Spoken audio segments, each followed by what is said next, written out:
Ia memulai pendidikan dasarnya di Madrasah Ibtidaiyah, Madrasah Sanawiyah, Negeri MTSN, PGAN, Pendidikan Guru Agama Islam Negeri, Sarjana S1 jurusan Tafsir Hadis pada Fakultas Syariah Institut Agama Islam Negeri Alauddin, Yayan Alauddin, 1987. Program Magister S2 Konsentrasi Hukum Islam di Yayan Alauddin Makassar tahun 2000. Doktor dalam bidang pemikiran Islam Universitas Islam Negeri Alauddin 2008. Guru besar UIN Alauddin Makassar dalam bidang politik Islam April 2010.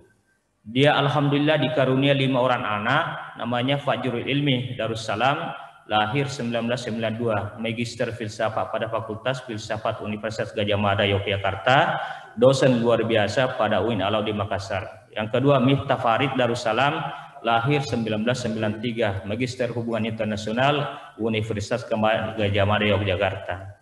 Kemudian Fadil Muhammad Darussalam, lahir 94, S2 Fakultas Hukum Gadjah Mada. Kemudian Fadil Muhammad Darussalam, lahir 94, mahasiswa S2 Fakultas Kelautan Universitas Gadjah Mada. Kemudian Fadilah Arhami Darussalam, lahir 97, mahasiswi S2 pada Fakultas Kesehatan Masyarakat Universitas Hasanuddin Makassar. Dan beliau alhamdulillah dikaruniai istrinya yang bernama Nirwana.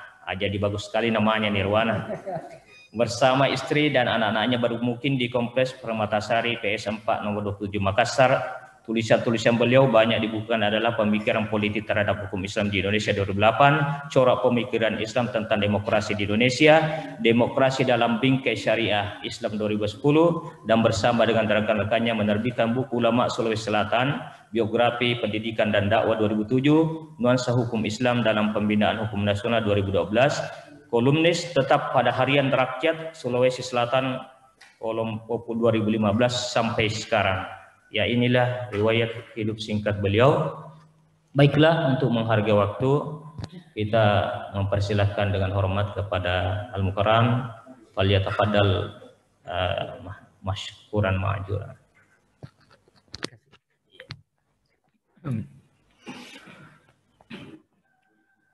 Assalamualaikum warahmatullahi wabarakatuh. Alhamdulillahilladzi khalaqal laila wan nahara biquwwatihi wa mayyasa bainahuma biqudratihi wa ja'ala likulli wahidin minhuma haddan mahduda wa amadan mamduda. Asyhadu an la ilaha illallah wahdahu la syarikalah wa asyhadu anna Muhammadan abduhu wa rasuluh. Allahumma salli wa sallim ala sayyidina Muhammad wa ala alihi wa sahbihi ajma'in. Yang saya hormati Sekretaris Yayasan, yang saya hormati Bapak-bapak, Ibu, para guru besar, para pengurus masjid, dan jemaah subuh yang dimuliakan Allah. Yang tidak sempat saya sebut satu persatu, yang sempat hadir pada majelis ilmu yang terselenggara di masjid ini. Kalau kita sebut bahwa hukum Islam itu elastis, tentu kita akan mengatakan bahwa dia adalah merupakan ciri dari hukum Islam itu. Jadi kalau bicara tentang hukum Islam kontemporer, kita akan melihat selain dia universal, dia juga elastis. Kenapa disebut dengan universal? Karena semua ajaran-ajaran Islam itu dikenal dan sama pemahamannya di seluruh dunia. Itu yang kita sebut universal. Jadi hukum Islam mengandung nilai universal yang dikenal oleh seluruh umat Islam di dunia. Tetapi di samping sifat universalnya, hukum Islam juga mengandung nilai lokal. Kalau yang universal tadi kita sebut, dimanapun dia bermukim, bangsa apapun dia, pasti dia mengenal apa yang disebut dengan Idul Fitri. Idul Fitri itu sifatnya universal, semua orang tahu. Kalau dia umat Islam, pasti dia tahu. Tetapi kalau kita bilang Lebaran, Sawalan, itu lokal. Tidak semua orang tahu. Bahkan halal bihalal yang seringkali kita laksanakan itu bingung kalau orang-orang di dunia lain. Misalnya di Arab Saudi kita sebut halal bihalal, bingung dia. Karena itu yang nilai lokal. Jadi antara universal dan lokal jangan diperhadap-hadapkan. Karena apa? Seringkali kalau kita sebut dia universal maka dia dikenal oleh seluruh umat Islam di dunia. Tetapi kalau lokal dia hanya dikenal pada tempat wilayah di mana umat Islam itu berkembang.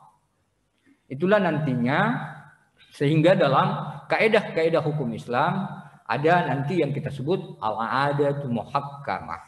Adat itu bisa menjadi sumber hukum. Adat seperti apa yang bisa jadi sumber hukum yang tidak bertentangan dengan syariat Islam. Lalu yang kedua, kalau kita sebut dengan elastis.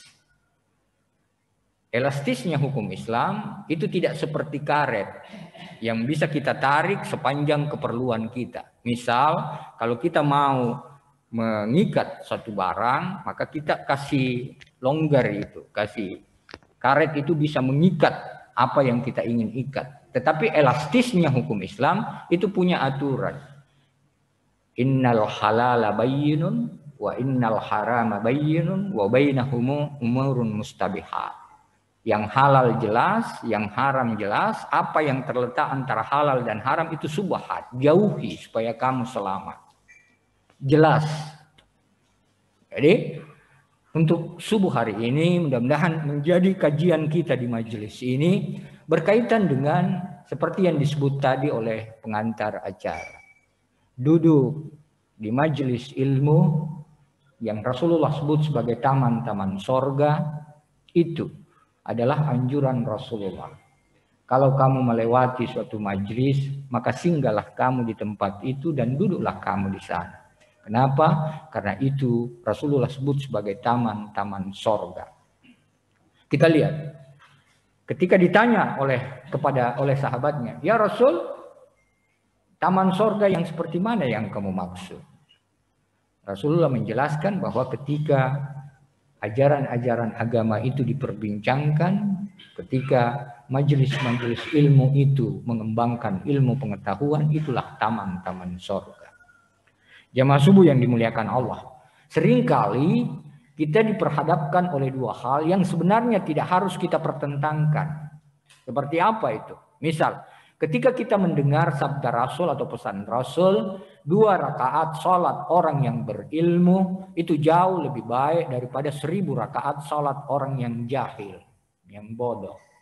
Atau tidurnya orang yang berilmu itu masih lebih baik, lebih utama daripada ibadahnya orang yang bodoh. Pasti kalau kita kaji hadis pasti kita cari pasti ini dhaif ini. Masa orang berilmu itu begitu istimewa biar tidurnya saja lebih baik daripada ibadahnya orang yang jahil. Masa 2 rakaat saja sholatnya lebih baik dari 1000 rakaat orang yang jahil. Tetapi kita harus melihat bahwa disinilah sebenarnya keadilan Tuhan. Kenapa? Hukum Islam mengatakan orang yang berilmu itu ketika dia melakukan kesalahan dilipat gandakan siksanya. Karena dia melakukan kesalahan padahal dia mengetahui. Sementara orang yang jahil yang tidak mengetahui itu dimaafkan kesalahan yang dilakukan karena ketidaktahuannya. Di sini fair hukum Islam. Orang yang tidak tahu dimaafkan karena ketidaktahuannya. Orang yang berilmu dilipat gandakan siksanya karena dia melakukan kesalahan padahal dia mengetahui. Lima taquluna ma la taf'alun. Selalu diingatkan itu. Jamaah subuh dimuliakan Allah. Kenapa ini kita perhadapkan? Karena dalam sejarah, kalau saya kira Bapak Ibu para jamaah subuh yang dimuliakan Allah, Profesor Shakib Arslan, limasa ta'akhkharal muslimun wa taqaddama gairah. Kenapa umat Islam itu mundur dan umat selainnya itu maju? Satu di antaranya menurut beliau adalah karena dalam sejarah Islam ada suatu masa umat Islam itu lebih mementingkan majelis zikir daripada majelis ilmu. Sehingga kita katakan bahwa dalam kaitan dengan menggeser kecenderungan umat Islam, bukan mengganti. Saya katakan tidak mengganti. Jangan kita katakan kalau begitu kita ganti ibadah, tidak. Tetapi ajaran agama kita itu menggariskan bahwa berkaitan dengan nikmat dan karunia yang Allah berikan, maka sebanyak apapun ibadah ritual kita tidak akan pernah cukup bila dibandingkan dengan nikmat dan karunia Allah itu. Kenapa Allah mengulang-ulangi dalam surah Ar-Rahman, "Fabi ayyi ala'i rabbikuma tukadziban?" Nikmat Tuhanmu yang mana lagi yang kamu dustakan? Dalam kaitan ini kita baca sebuah riwayat dalam hadis qudsi bahwa ada seorang ahli ibadah yang sudah beribadah 500 tahun lamanya, tetapi ketika dia di hadapan Allah, Allah memberi dia pernyataan, "Masukkan hambaku ini ke dalam sorga karena rahmatku." Lalu hamba itu mengatakan, "Saya tidak mau masuk sorga karena rahmatmu Tuhan. Saya ingin masuk sorga karena ibadahku 500 tahun. Tuhan masih mengatakan kepada malaikat, "Malaikat, masukkan ke dalam sorga karena rahmatku." Hamba itu masih menolak. "Saya mau masuk sorga karena usahaku 500 tahun. Lalu Tuhan mengatakan, "Masukkan dia ke dalam neraka." Di neraka dia tidak tahan siksa.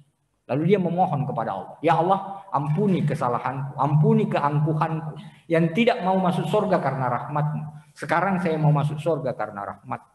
Lalu Allah menjelaskan, "Kenapa kamu tidak mau masuk surga karena rahmatku? Asal kamu tahu saja. Dulu kamu lahir selamat dari rahim ibumu itu lahir ke dunia, itu karena rahmatku. Kamu bisa tumbuh dewasa, kamu beribadah selama 500 tahun, karena saya tumbuhkan di seputarmu itu buah-buahan, pohon. Dengan itu kamu konsumsi. Saya keluarkan dari perut bumi itu air, dengan itu kamu minum. Semua itu karena rahmatku. Kenapa kamu tidak mau masuk surga karena rahmatku? Asal kamu tahu saja," kata Tuhan, "sekiranya kamu tahu, sebiji mata yang saya berikan kepadamu itu masih lebih baik daripada ibadahmu yang 500 tahun. Sebiji mata." Makanya Allah mengatakan, "Fabi ayyi ala rabbikuma tukadziban." Nikmat Tuhanmu yang mana lagi yang kamu dustakan. Jadi ilmu ibadah. Jangan saya harapkan jamaah subuh yang dimuliakan Allah. Saya selalu pesan juga seperti itu ketika kajian-kajian kita seperti ini. Jangan keliru menyimpulkan. Lalu mengatakan, kalau begitu Pak narasumber penceramah bilang lebih utama ilmu daripada ibadah. Kalau begitu ibadah bisa diganti dengan kegiatan-kegiatan ini. Bukan mengganti. Saya katakan perlu menggeser orientasi. Jadi sebanyak apapun ibadah ritual kita, kalau dibandingkan dengan nikmat dan karunia yang Allah berikan, maka niscaya ibadah ritual itu tidak akan pernah cukup. Makanya dia perlu untuk dilengkapi dengan ibadah-ibadah sosial. Saya minta maaf bapak-bapak jemaah subuh, para guru besar, mungkin biasa mendengar pernyataan-pernyataan saya di Masjid Al-Markas atau di TV di subuh hari. Saya selalu bilang begini, zikir itu bagus karena Allah memang menyebut dalam Al-Quran zikran katsira. Zikir memang harus banyak, tapi saya mengatakan memberi beasiswa kepada anak yang cerdas tapi tidak mampu secara ekonomi, memberi tip kepada petugas kebersihan, memberi honor kepada guru mengaji masih jauh lebih utama daripada zikir semalam suntuk. Kenapa? Zikir semalam suntuk itu hanya untuk diri kita. Memberi beasiswa kepada anak yang cerdas tapi tidak mampu secara ekonomi, memberi honor kepada guru mengaji, memberi tip kepada petugas kebersihan untuk dirinya, keluarganya, dan orang-orang di seputarnya. Dalam Islam, semakin banyak orang yang mengambil manfaat dari amal soleh yang kita kerjakan, semakin tinggi kualitas amal soleh itu. Itulah sebabnya jamaah subuh yang dimuliakan Allah, saya mengatakan bahwa yang benar itu adalah orang yang banyak zikirnya dan banyak juga mendalami ilmu. Jadi jangan dijadikan pilihan. Kalau begitu kita lebih banyak mendalami ilmu saja. Zikir kita tidak salah. Jadi yang bagus atau yang ideal adalah banyak zikirnya dan dia juga mendalami ilmu. Itu yang ideal. Rasul bilang, di subuh hari kamu bangun, lalu kamu baca satu bab ilmu pengetahuan, itu masih jauh lebih baik daripada ibadahmu semalam suntuk. Ketika Allah dan Rasul memberi keutamaan orang-orang mereka yang mendalami ilmu pengetahuan itu. Bahkan tinta para ulama, tinta orang-orang yang berilmu itu masih lebih utama daripada tetesan darah para syuhada. Jadi kita semua jamaah masjid ini insya Allah mudah-mudahan termasuk orang-orang yang mau senantiasa mengembangkan ilmu itu. Karena disitulah kita bisa melengkapi seperti yang saya sebut tadi, ibadah-ibadah ritual kita yang kurang, ya, yang tidak sempurna, itu bisa dilengkapi dengan ibadah-ibadah sosial kita. Ada beberapa pernyataan dalam Al-Quran supaya kita bisa memikirkan seperti ini. Kalau Al-Quran menyebut bahwa Islam itu adalah agama yang egaliter, dia menyamakan semua orang. Islam tidak membolehkan kita membedakan orang karena status sosialnya. Islam melarang kita membedakan orang karena jabatan dan pangkatnya. Islam melarang kita membedakan orang karena kekayaannya. Islam melarang kita membedakan orang karena keturunannya. Tapi Islam membolehkan kita membedakan orang karena ilmunya. Coba lihat Al-Quran, As-Zumar. Hal yastawil ladzina ya'lamuna wal ladzina la ya'lamun. Apakah sama antara orang yang berilmu dengan orang yang tidak berilmu? Ini namanya pertanyaan retoris. Jawabannya pasti tidak sama. Hal yastawil dzulumatu wan nur. Apakah sama antara kegelapan dengan cahaya? Tidak sama. Hal yastawil a'ma wal basir. Apakah sama dengan orang-orang yang melihat dengan orang yang buta? Jawabannya tidak sama. Makanya Islam membolehkan kita membedakan orang karena ilmu. Egalitarian Islam seperti yang saya katakan tadi, tidak boleh kita bedakan dalam kaitannya dengan status seperti itu, tetapi boleh kita bedakan orang karena ilmunya. Jamaah subuh yang dimuliakan Allah, begitu penting dan tingginya Islam menghargai ilmu dan orang-orang yang mau mewakafkan diri untuk mengembangkan ilmu itu. Ilmu apa saja, bukan hanya ilmu agama. Kalau para pemikir-pemikir fikih selalu mengatakan liyatafaqahu fid-din, memahami yang berkaitan dengan agama. Jadi kita mau melebarkan bahwa yang berkaitan dengan agama bukan berarti hanya ilmu-ilmu agama saja, tetapi semua ilmu yang berkaitan dengan kebutuhan hidup kita, kebutuhan hidup manusia itu dikembangkan, itu ditingkatkan. Untuk apa? Agar supaya umat Islam seperti tadi saya katakan tidak lagi lebih mementingkan majelis zikir dan majelis ilmu.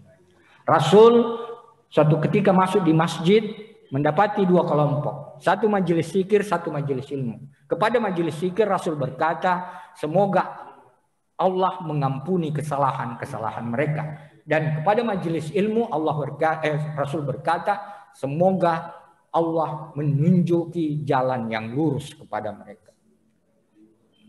Karena itu Rasul sendiri, innama bu'istu mu'alliman, sesungguhnya aku diutus untuk mengajarkan ilmu pengetahuan. Jadi saya katakan kedudukan ilmu itu, saya ibaratkan, sekali lagi saya katakan jangan kita salah mengambil kesimpulan kalau kita mengatakan kalau begitu. Pernah juga suatu ketika saya mengatakan bahwa Rasulullah SAW itu mengukur keimanan seseorang bukan dari seberapa banyak dia beribadah ritual, bukan daripada seberapa banyak dia berzikir, tapi Rasul itu mengukur keimanan seseorang seberapa dia bermanfaat bagi sesamanya. Lihat hadis Rasul, man kana yu'minu billahi wal yaumil akhir falyaqul khairan aw liyasmut. Siapa yang mengatakan diri beriman kepada Allah dan hari akhir, hendaknya dia berkata benar. Kalau tidak bisa berkata benar, hendaknya dia diam. Satu. Man kana yu'minu billahi wal yaumil akhir falyasil rahimahu. Siapa di antara kamu mengatakan diri beriman kepada Allah dan hari akhir, hendaknya menyambung silaturahim. Dua. Semua berkaitan dengan sosial. Man kana yu'minu billahi wal yaumil akhir falyukrim jara. Siapa yang mengatakan diri beriman kepada hari Allah dan hari akhir, hendaknya dia menghormati tetangganya, kerabatnya, tamunya, tetangganya. Handai tolak teman sejawatnya. Tidak beriman salah seorang di antara kamu yang tidur lelap karena kekenyangan, sementara tetangga teman sejawatnya tidak bisa tidur karena lapar. Baru 4 pesan Rasul yang disebutkan. Rasul menilai keimanan seseorang bukan dari seberapa banyak dia beribadah ritual, tapi seberapa banyak dia bermanfaat bagi sesamanya. Itulah dalam hukum Islam kita katakan berbeda itu antara ahli ibadah dengan ahli manfaat. Ahli ibadah itu untuk dirinya. Ahli ibadah itu adalah untuk manfaat orang lain. Saya kira jamaah subuh yang dimuliakan Allah, mudah-mudahan insya Allah kajian-kajian seperti ini kembali selain untuk bagaimana kita bertafakkur dan mentadabburi Al-Quran, kita juga senantiasa berusaha bagaimana saya katakan tadi, jangan kita katakan bahwa kalau begitu ibadah ritual itu bisa diganti dengan ibadah sosial. Enggak. Ketentuan hukum Islam jelas. Kalau dia disebut elastisnya tidak seperti karet. Banyak di antara kita seringkali mau menarik-narik. Yang tidak sesuai, ditarik sampai sesuai. Tidak bisa. Ketentuannya jelas. Kalau ini seperti ini. Innal halala bayyin wa innal harama bayyin wa bainahuma umurun mustabihat. Jadi kalau Islam mengatakan haram, haram. Tidak ada istilah haram-haram sedikit. Misal, bapak-bapak misal. Dari sisi rezeki, penghasilan dan sebagainya. Kalau jumlahnya masih kecil, masih kita bisa katakan, oh ini haram. Tapi ketika jumlahnya sudah menggiurkan, mendatangkan untuk pemenuhan kepentingan, tidak bisa lagi kita bedakan mana halal, mana haram. Islam jelas. Yang halal jelas, yang haram jelas, yang terletak antara halal dan haram. Itu subhat namanya. Jauhi supaya kamu selamat. Saya kira untuk pengantar jamaah subuh yang dimuliakan Allah, saya bawa ke situ hari ini kajian kita, termasuk dalam kaitannya dengan keutamaan menghadiri majelis ilmu seperti hari ini. Yang saya katakan, Rasul senantiasa berpesan. Apa pesan Rasul? Duduklah kamu dengan orang yang kalau kamu duduk bersamanya, maka dia akan semakin menambah pengetahuanmu. Kalau kamu melihat tingkah lakunya, dia akan mengingatkan kamu kepada hari akhirat. Kalau kamu melihat amal-amalnya, kamu rindu untuk kembali kepada Allah. Keutamaan majelis. Karena itu mudah-mudahan insya Allah kita semua termasuk orang-orang yang hari ini berusaha untuk memasuki taman surga atau menikmati apa yang dipesankan oleh Rasul, sekedar sebagai pelengkap kehidupan atau perjalanan hidup kita yang kita tidak pernah katakan berhenti untuk mencari ilmu, mengembangkan ilmu. Mudah-mudahan kita semua dengan itu senantiasa kita semakin dilipatkan pahala kita oleh Allah. Kita juga semakin diberi petunjuk untuk tetap dalam ajaran agama. Saya kira sebagai pengantar, terima kasih. Saya kembalikan kepada Prof. Pengandu. Baiklah, terima kasih Prof. Pengantarnya. Kita buka sesi kedua, yaitu sesi tanya jawab.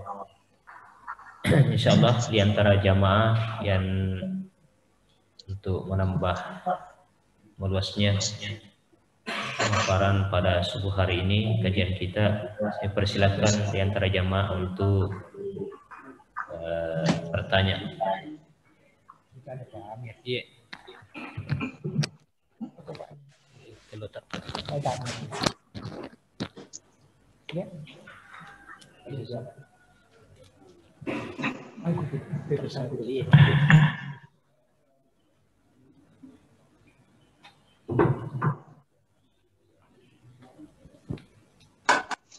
Iya. Ini berakhir. Ya.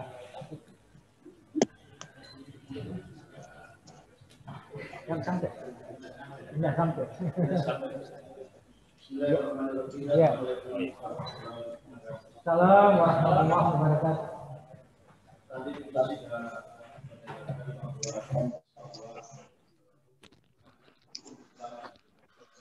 Plastik.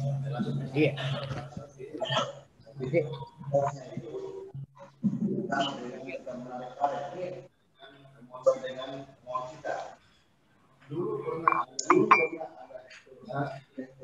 Ya, reaksi.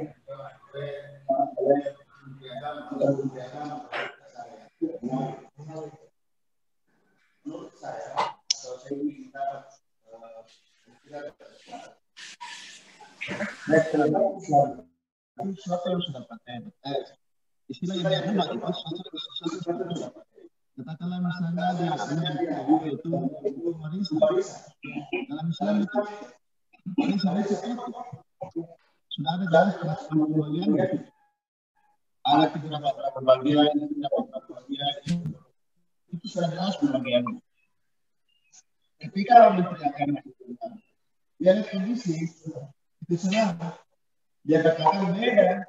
Ada orang yang berbeda itu adalah istrinya, bukan suaminya. Saya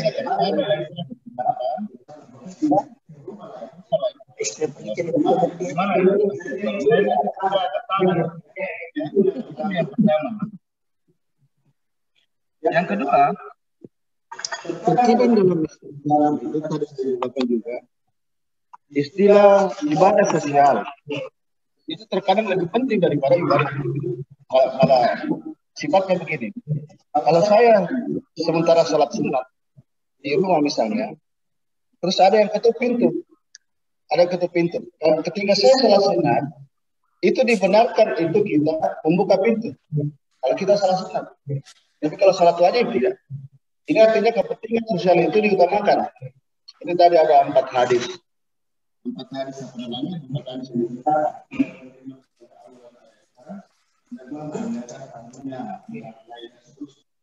kan buktinya bahwa kondisi sosial itu penting.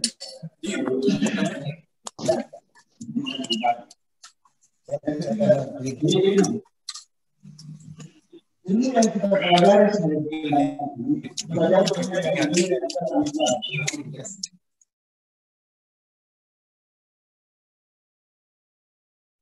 itu bisa ya kita bisa lihat, boleh tidak bisa kita lihat.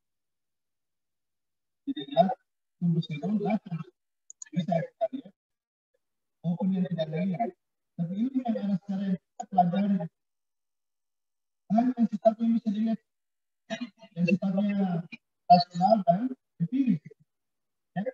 Padahal Islam sebenarnya begitu. Kalau ada kata dari Muhammad bahwa itu adalah tidak penting tentang ilmu, karena tidak akan ilmu di sini lagi bisa kita lihat, bisa kita tidak lihat. Tapi yang diajarkan dalam yang sehari-hari yang bisa kita lihat ini kan jauh berbeda dengan ajaran kita. Katakanlah di perguruan tinggi umum atau Islam yang itu masih begitu.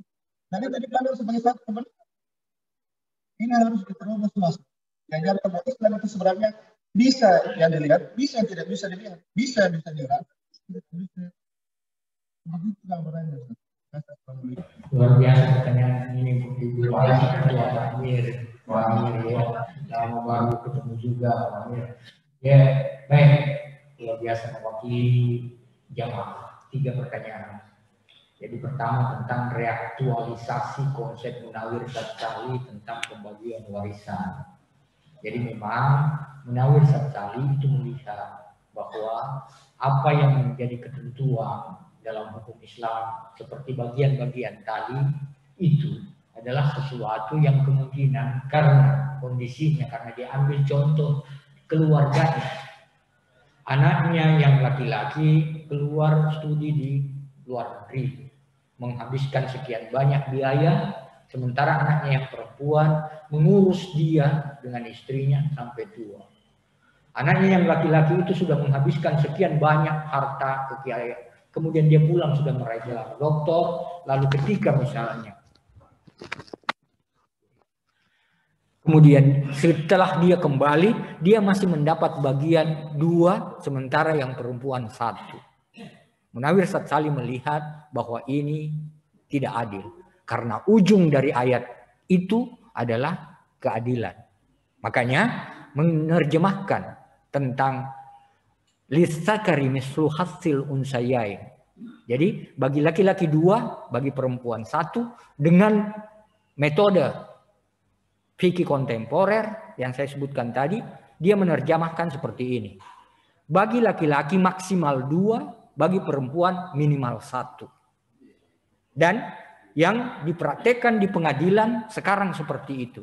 Tidak mutlak laki-laki dapat 2, tidak mutlak perempuan dapat 1. Boleh jadi justru kebalikan. Perempuan dapat 2, laki-laki dapat 1. Seperti tadi kenyataannya, dia pulang dengan gelar doktor, kemudian dia sudah sejahtera, sementara anak perempuan, saudara perempuannya mengurus orang tuanya, tapi dia tidak dapat, atau paling tidak dapat separuh, sedikit.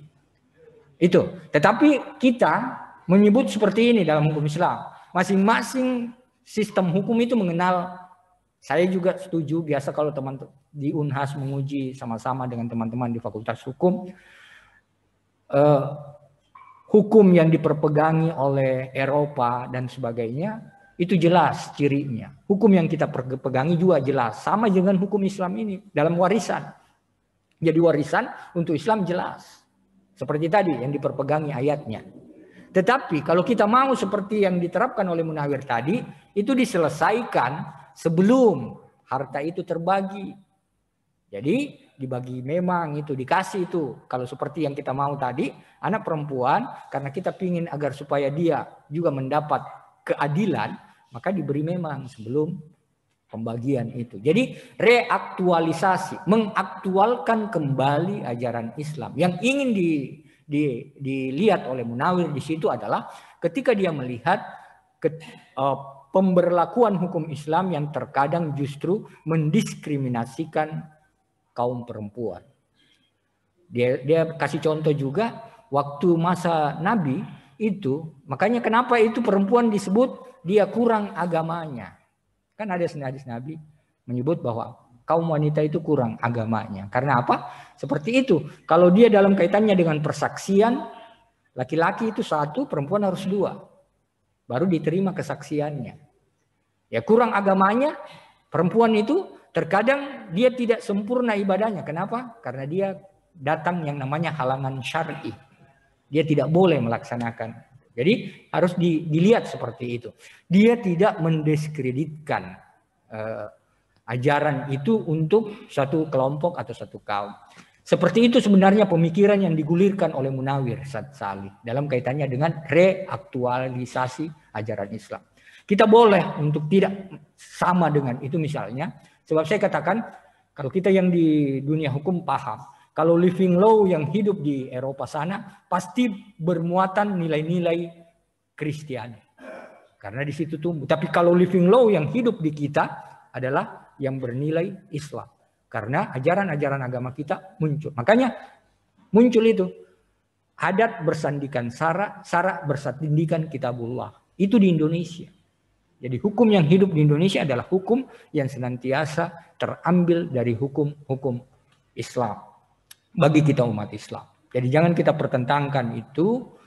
Terus yang kedua Pak Ketua, Kalau misalnya dalam satu keluarga, itu kan sudah jelas pembagian. Anak perempuan itu sekian, laki sekian. Betul. Kalau misalnya seandainya anak perempuan itu berkeras, tidak, saya harus dapat 2 bagian sejajar dengan itu. Terus tidak dapat persetujuan daripada anak laki-laki. Bagaimana itu? Betul. Satu bagian. Iya.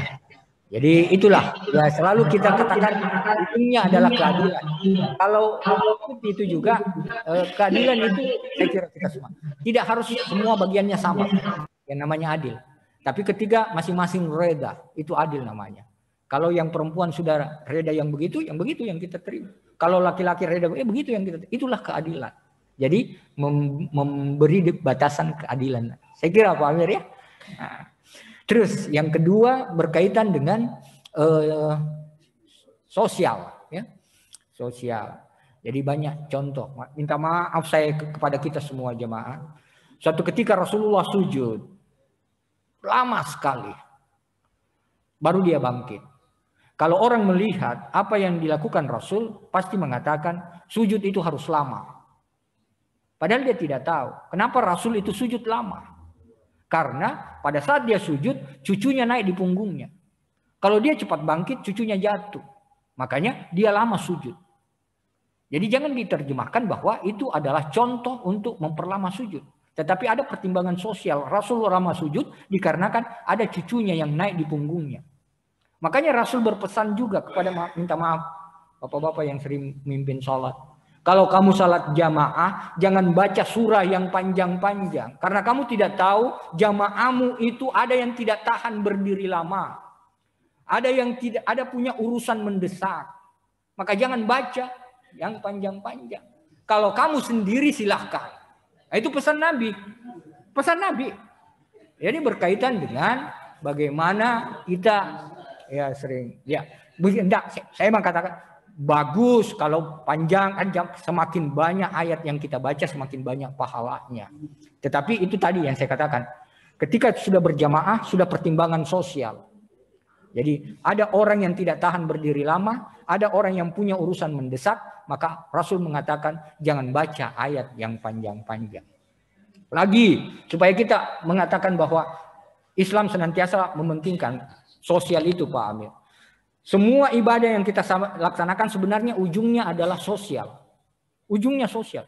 Kenapa sholat diakhiri dengan salam? Sosial. Kenapa puasa diakhiri dengan zakat? Sosial.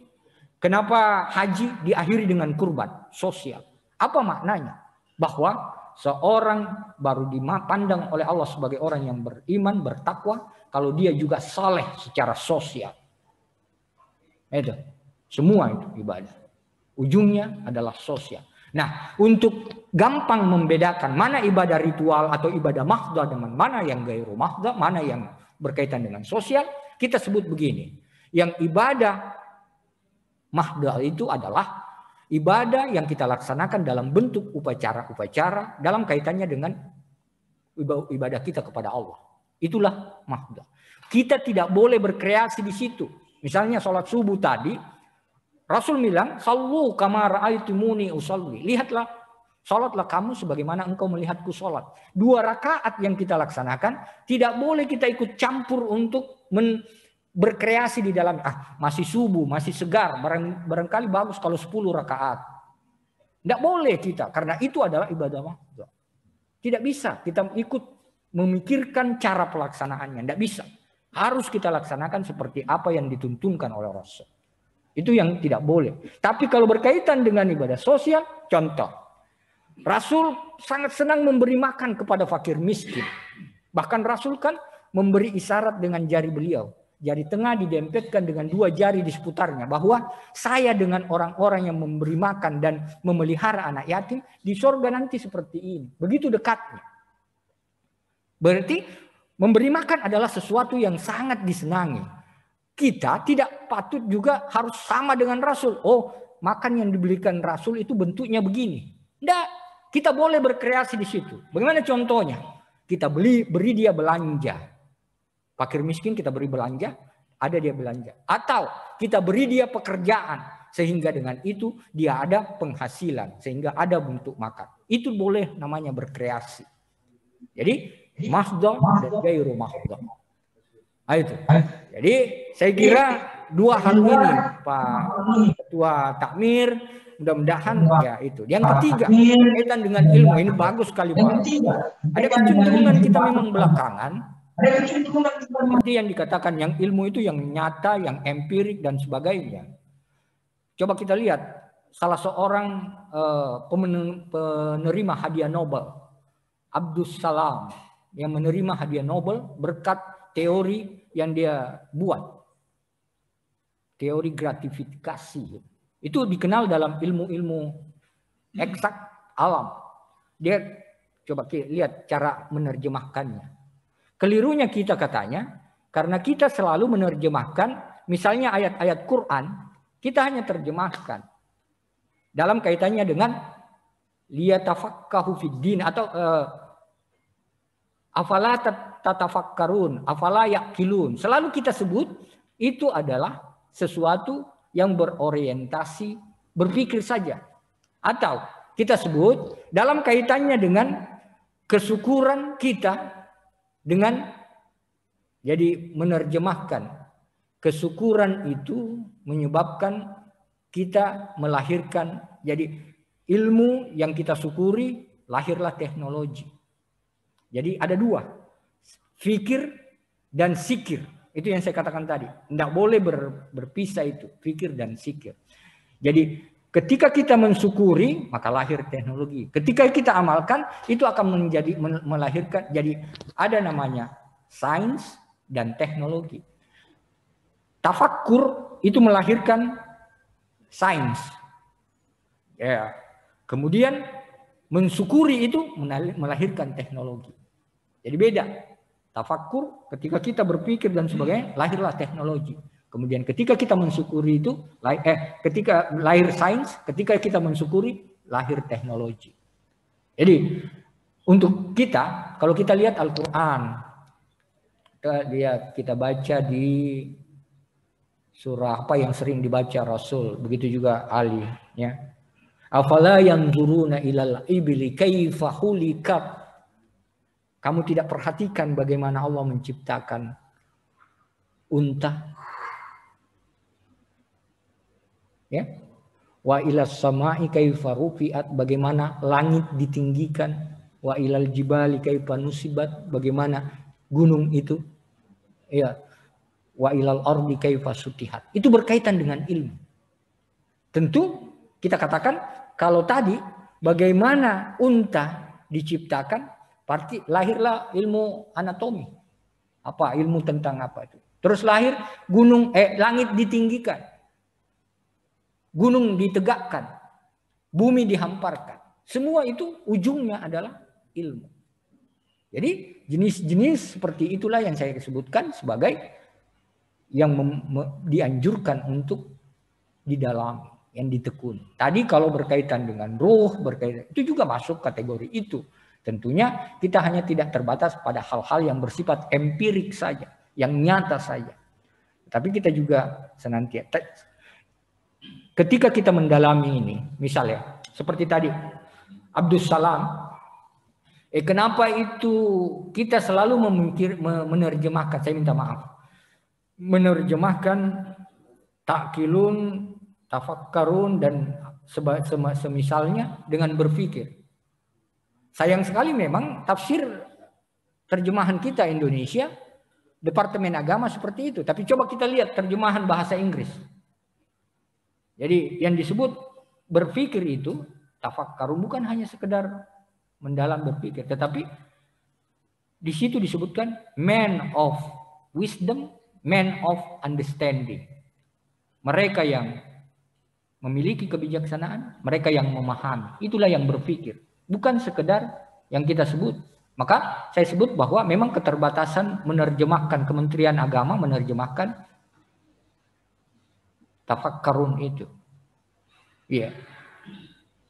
Ya, ada ibu yang mau bertanya di belakang Ustaz. Tabe masih ada di belakang. Angkat tangan. Iya. Iya.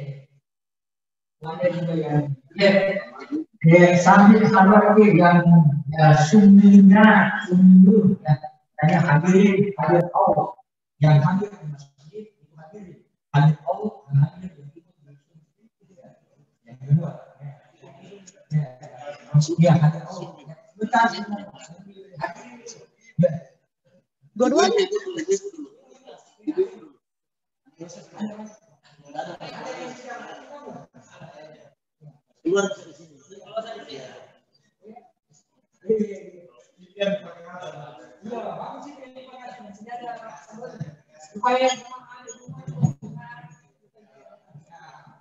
keberatan ibu-ibu kalian bilang ilmu agama.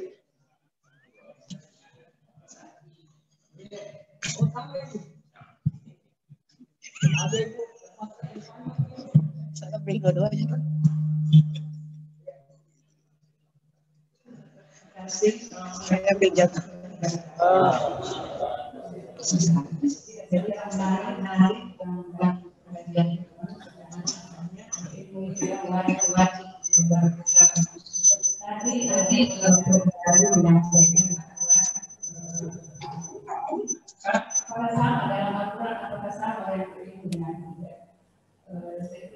pernah membaca di dalam kitab Ulumuddin bahwa sebenarnya utama adalah bagaimana kita mau menjalankan punya tentang keikhlasannya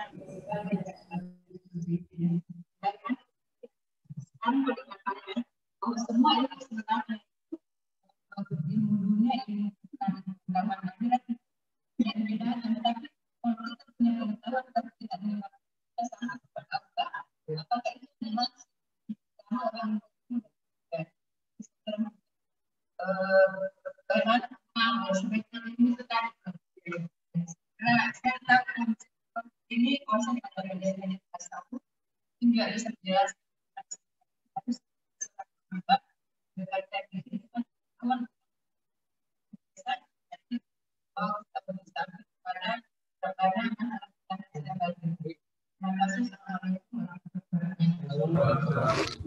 bagus sekali Bu. Pertanyaan, alhamdulillah. Alhamdulillah. Jadi benar. Kalau kita mendalami ilmu, ujungnya seperti tadi. Bagaimana keyakinan kita semakin kokoh, semakin kuat ketika kita tiba pada statement Rabbana ma khalaqta hadza batila. Tidak ada kamu jadikan yang sia-sia ya Allah. Itulah sebabnya karena bicara tentang tasawuf, salah seorang pejalan spiritual, dia mengatakan, kemana kamu menghadapkan wajahmu, di situ ada wajah Tuhan. Jadi ketika kamu melihat pisang, bagaimana kamu menjadikan itu sebagai sesuatu yang bisa meningkatkan kesyukuranmu. Kamu berpaling melihat gunung, kamu lihat keistimewaan bagaimana Allah menciptakan itu. Kamu berpaling melihat laut, di situ juga ada wajah Tuhan. Sehingga ujungnya, kalaupun dengan itu tadi menyebabkan kita, jangankan orang yang berilmu, menyebabkan orang yang memiliki pengetahuan seperti itu menganggap ilmunya sudah banyak, maka Tuhan kembali mengingatkan kita bahwa ilmumu tidak jauh seperti jari telunjuk yang kamu celupkan di air laut, dan air yang menempel di jarimu itulah ilmumu. Sementara ilmu Allah itu belum habis. Setelah habis semua ranting dan pohon itu kamu jadikan pulpen, kau jadikan semua air danau laut itu sebagai tinta, akan tidak habis ilmu Allah. Ujungnya pasti ke sana. Makanya yang disebut ulul albab bukan sekedar orang yang berpikir. Ulul albab adalah mereka yang senantiasa di malam hari dia tafakkur, senantiasa dia beribadah kepada Allah, dan dia juga senantiasa melihat realitas ayat-ayat Qur'aniyah dan ayat-ayat kauniyah. Saya kira di situ Ibu. Ilmu ujungnya kalau dia menekuni sama. Maaf, saya bukan berlatar belakang ekonomi. Tapi kalau mereka yang menekuni ekonomi, lalu dengan ilmu yang dia gunakan itu, ujungnya nanti adalah bagaimana dia bisa dengan kemampuan trik yang dia lakukan itu menyebabkan dia sejahtera, menyebabkan dia menjadi orang yang al-yadul ulya, menjadi tangan yang di atas, maka dia nanti pasti dengan ilmu itu semakin dekat dengan Allah, karena dia mengatakan rezeki itu bukan milik pribadinya saja. Dia akan gunakan untuk kesejahteraan orang. Ujungnya pasti ke sana. Semua begitu. Jadi ketika kita berhenti di satu titik dan pada saat itu tidak mengagungkan tadi seperti ayat Rabbana ma khalaqta hadza batila, tidak mengagungkan Allah, maka itu yang kita sebut belum selesai. Jadi semua ilmu pasti ujungnya adalah mengagumi dan membesarkan Allah. Ibu cukup sementara. Ustadz ada ya. Mohon maaf Ustadz, ini adalah membagi share. Jadi ilmunya Ustadz, alhamdulillah. Silakan Ustadz. Ya. Iya. Iya. Salam.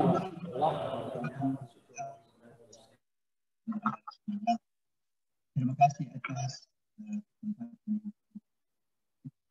saya ingin memberikan tanggapan pertama bahwa ada ilmu-ilmu yang pokok dan objektif siapapun ialah ilmu-ilmu yang berkaitan Allah dan dilaksanakan sehingga anak yang baru lahir itu disunatkan dikandang Hasan dan Pamat supaya dia mengenal Allah dan di waktu dia masih kecil diajarkan sholat dan seterusnya. Jadi yang seperti ini fondasi semua ini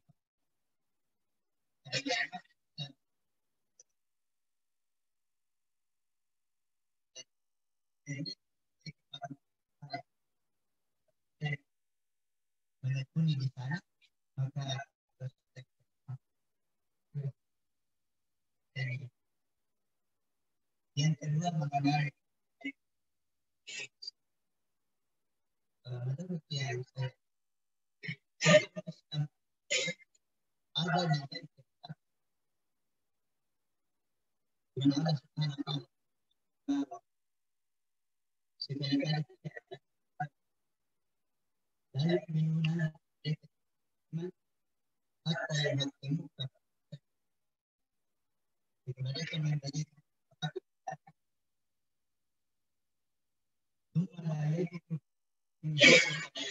orang yang tidak merasa atas apa yang bisa dimudah menyerahkan diri dengan mengenai warisan yang ada masalah yang kecuali warisan seperti orang tua begini dan seterusnya begini ada yang dikatakan ada yang berada di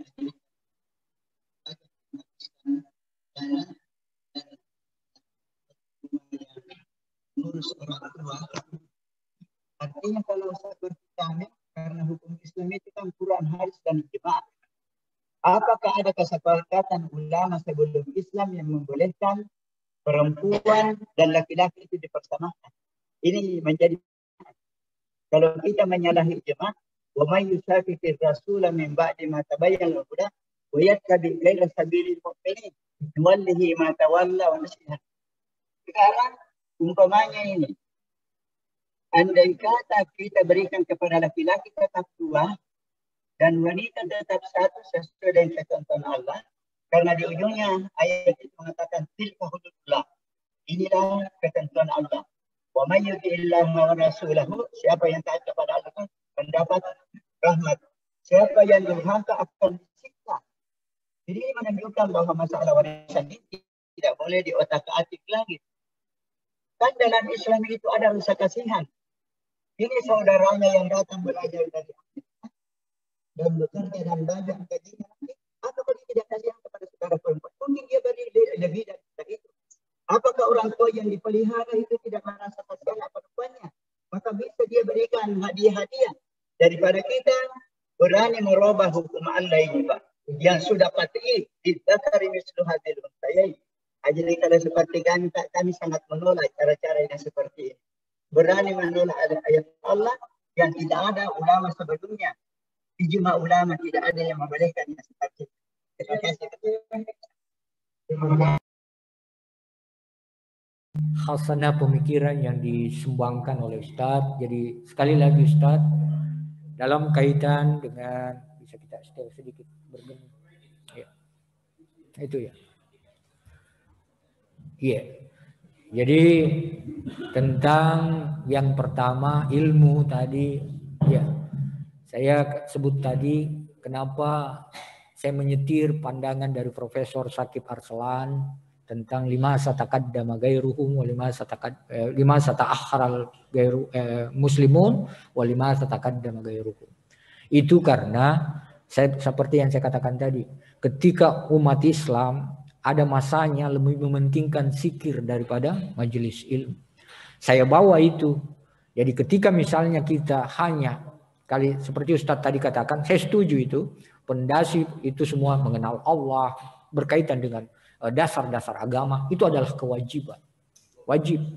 Tetapi kewajiban memahami itu tidak hanya satu caranya. Ada orang nanti bisa mendalami itu dengan cara seperti tadi.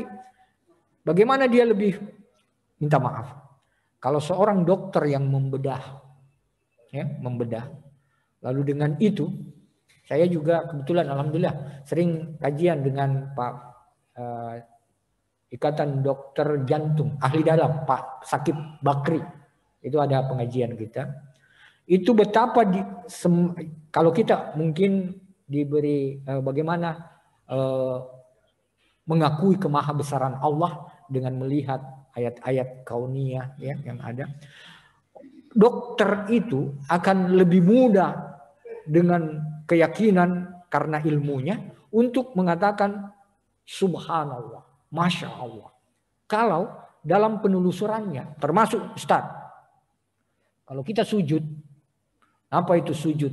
Pada saat sujud, ulama kita memberi penjelasan berdasar ayat Quran, wasjud waqtarib, sujudlah kamu dan dekatkan dirimu kepada aku. Bahwa tempat yang paling dekat antara seorang hamba dengan Tuhannya adalah pada saat dia sujud.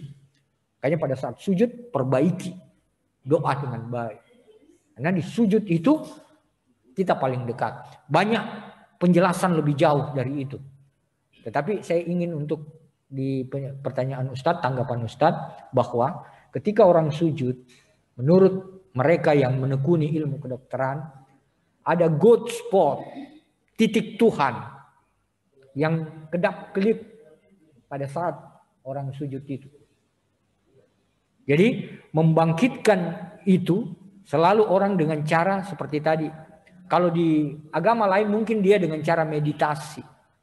Tapi kita dengan cara sholat dengan memperbaiki sujud. Jadi bagaimana itu bisa dipahami? Saya kira ilmu-ilmu kita yang menekuni fikih, usul fikih tidak akan sampai pada penjelasan seperti itu. Tetapi mereka yang memang menekuni itu, makanya saya katakan tadi, kalau Ustadz mau membagi antara fardu ain dan fardu kifayah, saya kira sah-sah saja. Tetapi saya selalu mengatakan bahwa saya kembali, umat Islam ini tidak boleh terbelakang karena tidak menguasai ilmu itu. Jadi semua jenisnya, saya selalu mengatakan semua jenis ilmu ujungnya adalah mendekatkan kita kepada Allah dalam kaitan itu. Kalau dia ditekuni dengan baik. Makanya Abdus Salam pemegang hadiah Nobel itu menjelaskan jadi dua hal yang diperintahkan Al-Quran. Tafakkur dengan tasyakur. Tafakkur itu mendalami apa-apa yang menjadi hukum alam. Dan tasyakur itu adalah mensyukuri apa yang kita peroleh dari pendalaman hukum-hukum alam itu. Lahirlah yang disebut dengan teknologi. Kalau seperti itu, maka saya kira kita tidak akan menjadi umat yang kesekian. Saya selalu ingin untuk mengembalikan itu karena umat Islam seringkali identik dengan kemiskinan, kebodohan, keterbelakangan. Kita mau hapus itu, ubah image itu dengan cara apa? Menguasai ilmu-ilmu selain yang disebutkan tadi. Saya setuju Ustaz. Artinya pengembangan ilmu dari ilmu agama yang kita dalami. Jadi salah kalau kita lagi-lagi kalau kita jadikan satu pilihan, tidak perlu mendalami ilmu-ilmu dasar Al-Quran, yang penting kita paham tentang ilmu. Oh, tidak, salah, keliru. Bagaimana dia bisa beribadah dengan baik kalau dia tidak belajar tentang bagaimana Rasul menuntun kita beribadah. Jadi dua hal yang tidak boleh dipisah. Itu yang saya maksud Ustaz. Yang kedua berkaitan dengan warisan. Jadi gini Ustaz, di dunia di pemikiran hukum Islam kontemporer, saya sebut karena itu yang dikasih, seperti tadi, bukan berarti kita mau mengganti hukum-hukum Allah. Jadi kalau termasuk kita, minta maaf, yang diperpegangi oleh hakim-hakim di pengadilan agama sekarang itu ada namanya kompilasi hukum Islam. Itu bukan satu mazhab saja. Semua mazhab itu ada di dalamnya. Lahirlah itu. Makanya tadi minta maaf kalau dalam keputusan-keputusan pengadilan itu terkadang tidak seperti itu. 2-1. Kalau kita tidak mau begitu, selesaikan. Seperti tadi, kalau laki-lakinya masa tidak ada rasa kasihan. Dalam kehidupan ini tidak semua sama. Jadi kalau memang kita mau, tentunya dari orang tua bisa memberikan itu dalam kaitan tadi, tapi tanpa merubah. Saya katakan memang itu adalah ciri. Kalau kita mau mengatakan dia ciri hukum Islam, tidak boleh. Masing-masing hukum itu punya ciri. Yang Romawi itu sangat Nasrani, yang kita adalah kita ingin terambil dari hukum Islam. Kompilasi hukum Islam itu terambil dari sekian mazhab. Maka dia diterapkan oleh pengadilan. Jadi tidak minta maaf Ustaz. Coba kita lihat hukum ketentuan zakat dalam Al-Qur'an. Zakat itu menyebut bahwa di fikih 2,5% itu adalah zakat. Tetapi ulama menerjemahkan 2,5% itu adalah batas minimal. Jadi orang boleh berzakat 5%, 7%, 10%, 15%. Boleh. Mohon maaf. Raja Arab Saudi yang kaya raya itu, kalau kita sebut bahwa zakatnya cuma 2,5%, dia bilang apa itu? Pembeli tisu saja itu 2,5%. 2,5%. Makanya kalau di Makassar termasuk saya dengar orang tua kita Pak Yusuf Kalla itu bisa berzakat lebih dari 5%, 7%, 15%. Jadi dia adalah batas minimal. Berbeda kalau hukum kaitannya dengan hudud, tidak bisa. Jadi kalau dalam kaitan-kaitan yang seperti tadi, bilangan itu memang oleh para ulama kalau Allah menyebut bilangan itu qat'i pasti. Qat'i, tidak boleh. Dia tidak lagi. Kalau jadi 2, 1 qat'i. Pasti dia qat'i, ya. Lihat di ayat lain. Tilka asyaratun kamilah. Itulah 10 hari yang sempurna. Bagi mereka yang melaksanakan ibadah haji, 3 hari di sana, 7 hari setelah dia. Kalau dia misalnya melaksanakan suatu pelanggaran dan tidak, dia masuk kategori pilihan denda.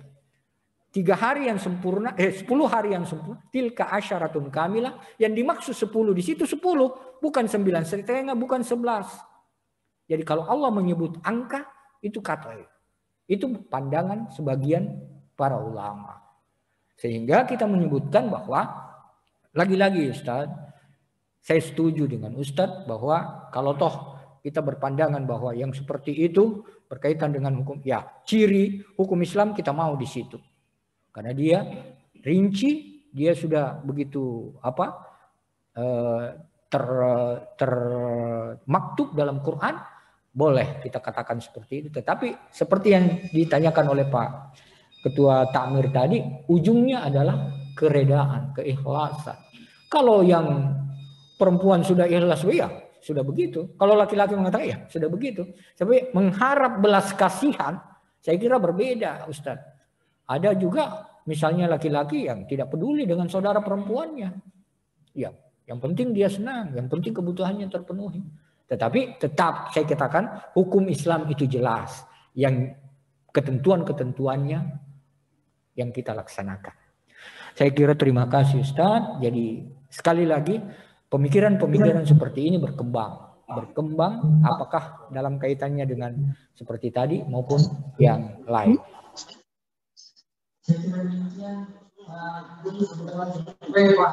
Alah, saya sudah lama menunggu ini, saya punya kerana sahabat ini. Saya berlaku.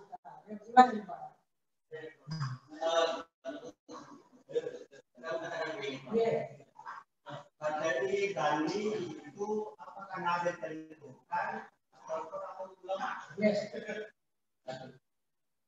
Yang kedua, Islam tadi pada awalnya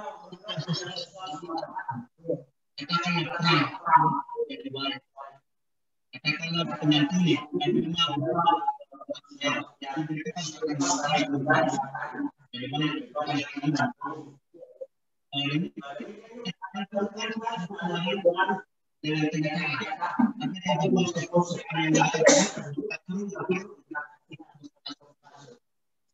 itu semua sesuatu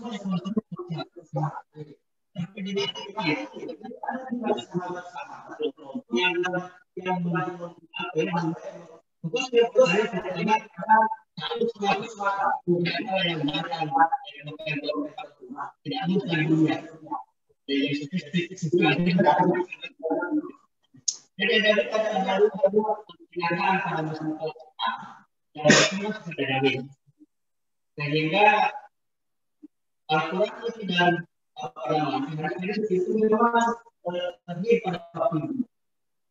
Tapi kalau berkembangnya Islam, akhirnya itu membuat dituntut untuk memahami Al-Quran dengan kenyataan-kenyataan itu yang sama. Jadi seperti kita tidak itu kan bikinan belakangan, memang bikinan Nabi. Kalau bikinan manusia, benar dapat dua pahala. Yang mana perbedaan itu mungkin ada salah dan tidak perlu ditentukan, perlu kita seterusnya. Apalagi yang dari batas maksimal memang oleh yang mencoba untuk membuktikan bahwa semua fakta-fakta yang ada di buku maksimal kata-kata itu misalnya Askari, Tuaskari, atau fakta itu kan fakta tentang itu ada syarat itu maksimal. Tapi ada hukuman penjara, hukuman lainnya tergantung dari apa perbuatan mereka. Kalau mau tentang kata-kata pencuri, alih terus itu kan pemikiran. Jadi saya mau katakan gini, bagaimana batasan fikih dengan syariat ini kalau tidak boleh kita ini ada sini yang bisa kita bahas. Itu provokasi. Alhamdulillah. Lama baru jumpa. Jadi Bapak Ibu sekalian, saya setuju. Jadi inilah hasanah pemikiran. Jadi berkaitan dengan tadi statement terakhir. Jadi saya juga pada kesimpulan itu. Jadi kalau dia berkaitan dengan pemikiran-pemikiran Islam, dia akan berkembang. Dia akan berkembang sesuai dengan perkembangan zaman, waktu, dan tempat. Jadi membedakan antara syariat dengan fikih, nah itu pas. Kalau syariat tetap permanen, fikih berubah dan tidak permanen. Nah itu. Jadi gampang membedakannya. Syariat itu dari Allah, fikih itu dari pemikiran. Jadi kalau kita mau lihat sama juga. Hukum Islam apa keistimewaan hukum Islam? Hukum Islam itu bersumber dari wahyu, bukan dari pemikiran manusia. Itu. Hukum Islam itu mengandung rangkap balasan, bukan di dunia tapi dunia akhirat. Hukum Islam yang seperti yang disebutkan tadi elastis, universal, dan mengandung kemanfaatan. Seperti itu. Jadi membedakan syariat dengan fikih itu yang patut untuk dilihat. Syariat itu adalah permanen, konstan, tetap, sedangkan fikih berubah dan tidak permanen. Ya. Minta maaf saya Ustaz. Semua yang tidak tetap misalnya, jadi kalau saya katakan tadi membedakan fikih ibadah dengan ibadah maksud dan gairu maksud seperti minta maaf, alhamdulillah di masjid kita ada jarak, ada masker. Saya juga pernah ditegur, Ustaz itu bagaimana itu? Ditanya dari sementara saya kasih pengajian virtual begini, ada dari Sulawesi Tenggara. Bagaimana itu sholat memakai masker? Kan ada hadis Nabi bilang kalau sujud ya jangan tutup dan hidung. Jadi saya kembali ke persoalan tadi. Jadi tidak kita persoalkan persoalan kewajiban sholatnya, tapi melaksanakan pakai masker itu. Saya bawa ada pandangan ulama seperti ini. Jadi di masa Rasul itu kenapa kita dilarang menutup hidung dan mulut? Pada saat itu memang tidak ada sesuatu yang dikhawatirkan bisa menjangkiti kita. Lalu saya katakan aturan atau fikih tentang sujud 7 anggota tubuh yang rapat. Kalau dia sujud secara normal, bukan yang sholat duduk, bukan yang sholat dalam keadaan terlentang, tapi dia dalam keadaan seperti kita, sholat normal. 7 anggota tubuh mana itu? Dahi 1, 2 telapak tangan 3, 2 lutut 5, 2 ujung jari kaki 7. Tidak disebutkan hidung dan mulut. Makanya kalau ada orang sholat pakai masker, tidak hilang keutamaannya, enggak. Karena dia berkaitan dengan itu. Sama dengan menjaga jarak. Saya minta maaf, kalau hadis Nabi mengatakan rapatkan saf, itu pada saat normal. Minta maaf kalau saya salah juga dalam darul mafasidu muqaddam ala jalbil masalih. Menghindari bahaya lebih utama daripada mengejar pahala. Ya. Jadi rapat saf itu keutamaan saf, karena Imam Syafi'i pernah berjalan di suatu saat ketika dengan muridnya dan tiba di satu masjid, lalu dia bilang kita bermalam di masjid ini karena sudah malam, sudah gelap. Waktu dia sholat, dia lihat itu saf, dia perhatikan jamaahnya. Sesudah dia bersalam, sholat dan berdoa, kemudian dia ajak murid, mari kita jalan, lanjutkan perjalanan.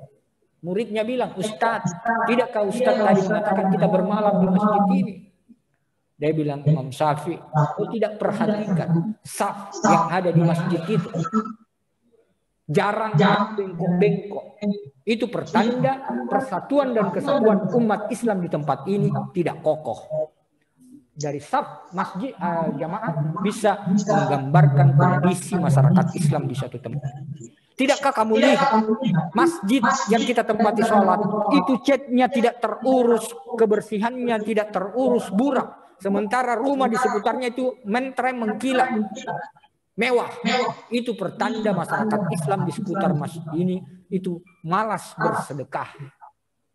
Dari kondisi masjid, Imam Syafi'i bisa mengetahui kondisi umat Islam di satu tempat. Jadi lagi-lagi saya sebutkan bahwa sangat diinginkan seperti yang tadi kita sebut, syariat tetap permanen, tidak bisa berubah, fikih berubah sesuai dengan kondisi sama termasuk memakai masker, jaga jarak, itu fikih. Kalau saya fikih, karena minta maaf supaya kita dulu di masa Rasul, jangankan kondisi COVID seperti ini, hujan saja, becek saja, Nabi sudah panggil muazzin. Robah asanmu, jangan bilang hayyalas shalah, tapi bilang shollu fi buyutikum, salatlah kamu di rumah. Baru hujan, baru becek. Tapi jangan bawa hadis itu dalam kondisi kita sekarang ini lalu bilang, kalau begitu kita hujan, becek, tidak usah ke masjid. Kan sekarang ada payung. Maksud saya di sini adalah supaya kita bisa tahu ternyata Rasul sendiri memberi contoh dalam kaitan itu. Terpulang nanti kepada kita. Kalau kita bisa sesuaikan dengan kondisi kita, ya, pahala orang melangkah ke masjid, Rasul seringkali ukur dengan langkah. Bagaimana dengan sekarang? Yang orang terkadang cari tempat sholat yang menyejukkan, yang lalu dia pakai mobil, pakai motor. Pahalanya masih jauh lebih bagus menurut saya, lebih berlipat karena dia membutuhkan dana, anggaran, bahan bakar daripada pakai tenaga. Langka. Itu yang saya maksud. Jadi bukan berarti kita mengganti, tetapi kita mau menyempurnakan peribadatan. Minta maaf saya Ustaz, ya, masih ada Ustaz. Ya. Pertanyaan dan saya menyampaikan alasannya orang yang merapatkan saf. Iya. Iya, dan ini perkataan dari perempuan. Iya. Tapi karena saya dengar begitu waktu menyuruh masjid, beliau katakan begini. Ad-daruratu tubihul mahdurat. Yang darurat menyebabkan kita bisa melakukan yang tidak boleh. Tetapi ad-daruratu jangan sampai kelamaan.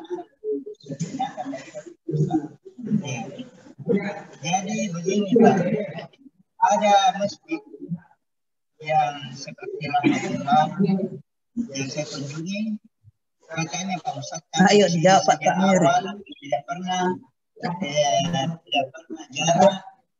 dan tidak pernah kami sampai sekarang dan inilah menunjukkan rumah Allah dan Allah menjaga orang yang masuk ke dalam rumahnya. Dan Allah mengatakan berikan saya kan tidak mengatakan jagalah kami menyembah kepadamu ya termasuk kita dari kopi. Jadi sekarang kita sekarang meragukan Allah di rumahnya.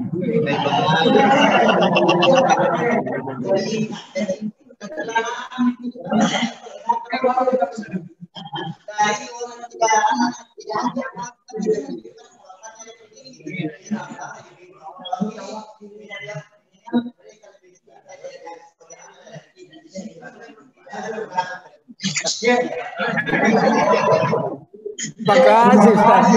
Iya. Apa isinya bahasa Arab dalam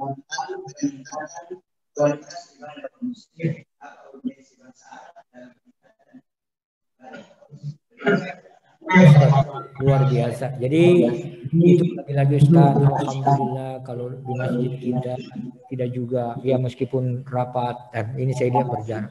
Ada memang beberapa masjid Ustaz tidak berjarak. Saya kalau khutbah saya minta maaf. Saya barusan kali ini karena lupa. Biasa kalau saya pengajian begini saya pakai sarung tangan Ustaz. Saya pakai sarung tangan. Kalau pengajian Ustaz, kalau Ustaz bisa lihat, bapak-bapak, ibu pasti tahu. Kalau saya khutbah Jumat pasti lihat. Telkom kemarin saya pakai sarung tangan. Di mana-mana saja saya pakai sarung tangan. Tapi kalau salat saya buka, karena dia harus rapat pada saat kita sujud. Kenapa itu saya lakukan? Karena ketika Nabi ditanya oleh salah seorang sahabat yang mengendarai unta, datang berjamaah di masjid. Setelah dia berjamaah di masjid, lalu dia bilang kepada Rasul, "Ya Rasul, apakah saya masuk orang yang bertawakal ketika untaku saya biarkan saya tidak ikat, lalu saya masuk ke masjid?" Rasul bilang, bukan begitu yang namanya tawakal. Tawakal itu kau ikat baik-baik untamu, baru kau masuk ke masjid. Itu tawakal. Kau naik kendaraan, kunci baik-baik kendaraan, baru masuk ke masjid. Itu tawakal namanya. Kalau kamu tidak ikat untamu, itu namanya penyerahan diri yang keliru. Bukan tawakal namanya. Ya, penyerahan. Ya, saya maksudkan seperti itu, Ustaz. Jadi, alhamdulillah, terima kasih Ustaz. Kita berharap suasana ini berhenti segera. Kenapa? Saya tetap berpatokan Ustaz. Saya, saudara, semua. Itu singkatannya Pak Umar S3. Saya, saudara, semua. Itu tidak ada yang memastikan siapa yang menulari dan siapa yang ditulari. Makanya perlu kita jaga diri. Itu prinsipnya. Hukum Islam betul tadi kaidah ad-daruratu tubihul mahdurat, ya. Dibolehkan. Ma ubihul darurat itu qaddaru bikadariha, hanya sebatas kadar kedaruratannya. Ketika pemerintah sudah mengatakan atau yang berkompeten sudah mengatakan bahwa suasana sudah dalam kondisi, boleh Menteri Pendidikan Nadiem itu mengatakan Januari belajar offline sudah bisa dilakukan. Kita lakukan. Tapi kalau terjadi misalnya klaster baru, kita kembali pakai masker. Jadi seperti itu pemahaman saya Ustaz. Artinya melihat bagaimanapun Allah, ya kalau kita semua ini adalah kenapa Baitullah begitu besarnya ya, rumah Allah betul. Tetapi ini berkaitan dengan budaya. Minta maaf saya Ustaz, tidak ada yang mengatakan bahwa kita tidak dilindungi Allah. Tidak ada. Tetapi ini adalah tempat kita sholat. Siapa yang bisa menjamin itu tadi? Ketika dia jamaah sudah berganti datang. Atau lebih ekstrim lagi seperti ini Ustaz. Kalau seperti tadi, siapa yang memasuki rumah Allah, dia sudah terjaga, maka tentunya tidak akan ada sendal hilang di masjid. Itu artinya maksud saya sekedar artinya apa? Ada hal yang dimaksud oleh Allah di situ dalam lindungan rahmat Allah. Tentang urusannya kamu berusaha, itu kamu punya urusan. Untamu ikat, kendaraanmu kunci. Kalau tidak, pasti hilang. Kalau misalnya tidak aman. Lagi-lagi minta maaf, Ustaz. Jadi urgensi, apalagi saya katakan bahasa Arab adalah hal yang paling wajib, saya katakan. Wajib. Kenapa? Karena tidak bisa kita mendapatkan petunjuk bagaimana melaksanakan peribadatan dan ibadah kalau kita tidak memahami dengan baik. Begitu seperti itu, Ustaz. Jadi penting sekali, bahkan kalau di majelis ini kalau bisa ada kajian seperti itu juga, saya memahami kenapa dia pakai huruf seperti ini dan sebagainya. Bahasa Al-Quran itu dengan bahasa Arab dasarnya begitu pentingnya. Jadi tidak boleh kita abaikan, dan itu ilmu alat untuk memahami dengan baik. Saya kira cukup. Iya. Satu. Ustaz. Bagi-bagi Ustaz. Bagi-bagi. Satu lagi. Ya, bismillahirrahmanirrahim. Assalamualaikum warahmatullahi wabarakatuh. Menarik tadi diskusi saling nyambung-menyambung sehingga menghidupkan ini Prof. Ustaz. Tadi di awal Pak Amir menarik, bila itu adalah sama saya pengajar filsafat, jadi memang banyak pengalaman di kuliah ketika melihat kebenaran itu diukur dengan kaidah empirik, rasionalis. Tapi saya bilang begini, sebetulnya para saintis itu konsisten aja dalam ilmunya. Ketika agama mau diempirikkan, padahal sebetulnya mereka tidak semua juga apa yang di ilmu itu dilihat. Termasuk COVID ini, saya yang pernah lihat Ustaz. Nggak ada yang pernah lihat. Kita cuma meraba-raba bahwa kayak gini begitu. Iya kan? Nggak ada yang lihat, tapi kita percaya. Kenapa kita percaya? Karena itu berdasarkan rasionalisasi. Ada kaidah-kaidah yang mengantar kita sampai berkesimpulan begitu. Saya orang kimia Ustaz. Ada yang lebih kecil dari virus, yaitu atom. Nggak ada orang pernah lihat atom. Kenapa orang percaya ada atom? Karena itu rasionalisasi. Sama dengan Tuhan, dengan hukum-hukumnya tidak pernah dilihat, tetapi melalui rasionalisasi kita akan sampai ke sana. Kan begitu, itu satu. Yang kedua, hukum Islam, syariat Islam, pada hakikatnya semua rasional. Ketika Nabi Nuh alaihissalam diperintahkan membangun perahu di atas gunung, menurut akal kita tidak rasional. Tapi menurut Nuh alaihissalam itu sangat rasional. Dalam pikiran Nabi Nuh itu begini. Ketika Allah memerintahkan sesuatu, pasti kebaikan. Rasional tidak kaidah itu. Karena Allah memiliki ilmu yang sempurna, memiliki kebijakan, maha kasih dan sayang, tidak pernah Allah memerintahkan yang untuk menyengsarakan kita. Jadi ya, disinilah orang beriman harus sami'na wa ta'na. Kan begitu Ustaz ya. Ya, lari kemudian ke hukum waris tadi. Hukum waris sebetulnya pendekatan siapa tadi? Menteri ya mengatakan bahwa ketidakadilan diukur begitu, sebetulnya ada kekeliruan cara pandang beliau. Laki-laki itu punya tanggung jawab terhadap menafkahi terhadap istri dan saudara. Di situ bebannya. Bukan persoalan dia sudah mengambil harta sekolah, bukan di situ, tidak seberapa itu. Tapi yang paling pokok adalah laki-laki punya tanggung jawab terhadap istri, anak, dan bahkan terhadap saudaranya yang belum menikah atau apa. Begitu, sementara istri wanita tidak dibebani untuk itu. Makanya 1-2. 1-2 itu sebetulnya masih kurang itu. Kalau perlu 1-4. Ya kan? Tetapi kalau seorang laki-laki, jadi hukum jangan diotak-atik, tetap 1-2. Katakanlah saya 1-2. Ketika saya ambil 2, kalau saya lihat saudara aku tidak saya akan mengatakan ambil semua nih. Bisa saja, itu kebijakan saya. Tapi hukum saya tidak rubah. Nah, itu harusnya begitu. Nah, yang terakhir Ustaz, ya ini COVID masih bicara terus. Terus terang COVID ini di kalangan dokter saja sudah kontroversi. Mungkin kita sudah lihat viralnya para ahli dokter di Jerman sampai ada yang ditangkap. Itu kontroversi dengan dokter-dokter Indonesia. Jadi apalagi kalau Ustaz bicara COVID, saya agak ketawa, tidak sampai ilmu tak di sana. Jadi begini Ustaz, secara statistik semua ada kemungkinan, jangankan COVID, semua kita ini diserang dengan virus, dengan bakteri, dengan apa. Secara statistik semua ada kemungkinan kita akan diserang itu.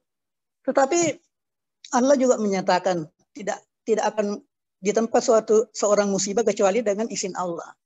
Ya, ajal itu sudah tentukan. Jadi ini harus dikombinasikan. Dengan kombinasi seperti itu, ya inilah mungkin yang dimaksud Ustaz Said. Ya, jangan juga kita terlalu parno dengan COVID, ya, sampai pakai kos tangan kalau sudah tidak ada.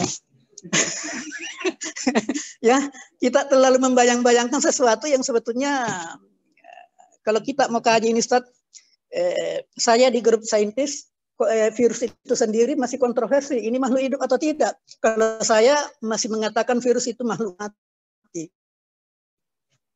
Hanya senyawa kimia yang bereaksi. Itu. Dari sisi itu saja kita sudah berbeda kan. Tapi ya itu tadi kita tetap melihat situasi perkembangan. Kalau sudah tidak, karena begini Ustaz, empiriknya begini. Banyak masjid tidak mengatur lagi. Tapi tidak ada juga berita-berita di sana.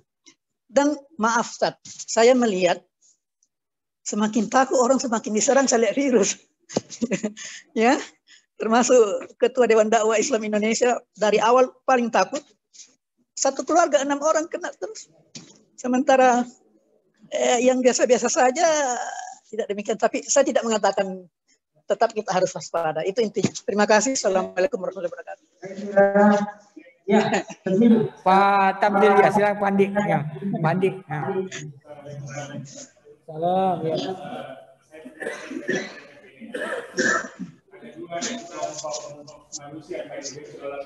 Iya. Yang pertama itu orang pintar yang masa bodoh. Iya. Yang kedua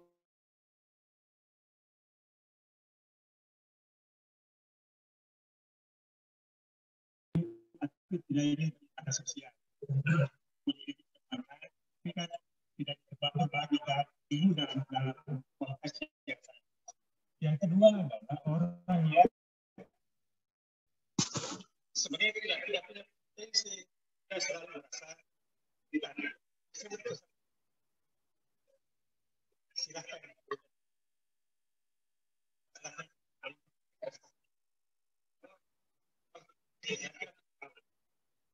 Kita saya ada yang dari diskusi.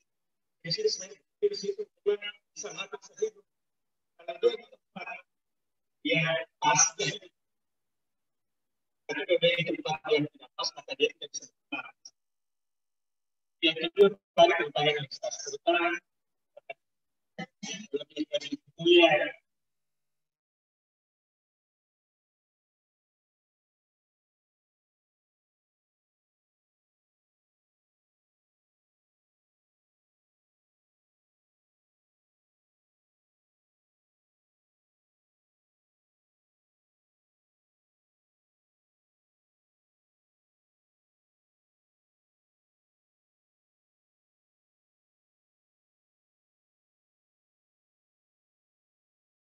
Mudah-mudahan kita tidak termasuk golongan celaka, tapi kita berbahagia sudah punya ilmu, memanfaatkan ilmu, mendengar dan mencinta.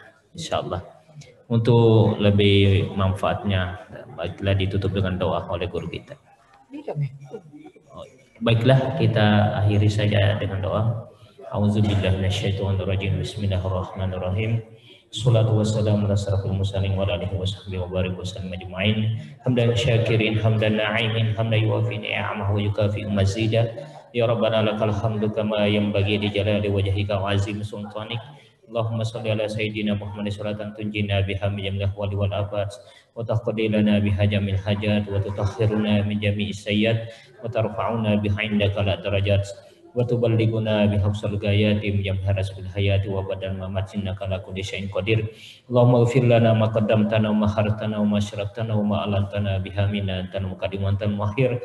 Allahumma inna a'udzubika min azabil qabr min azabin nar wa min fitnati mahya wal mamat wa min fitnatil masiihid dajjal.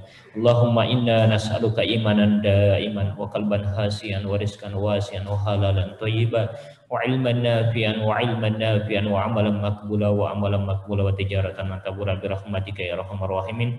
Rabbana atina fid dunya hasanah wa fil akhirati hasanah wa qina adzabannar wa adkhilnal jannata ma'al abrari ya aziz ya ghaffar ya rabbal alamin. Sallallahu ala sayyidina Muhammadin ala nabihi wa alihi wa barik wasallim. Subhana rabbika rabbil izzati amma yasifun wa salamun alal mursalin walhamdulillahi rabbil alamin. Al-Fatihah. Wa akhiru kalam wallahu muwaffiq ila aqwamit thoriq wallahu wali taufiq wal hidayah. Assalamualaikum warahmatullahi wabarakatuh.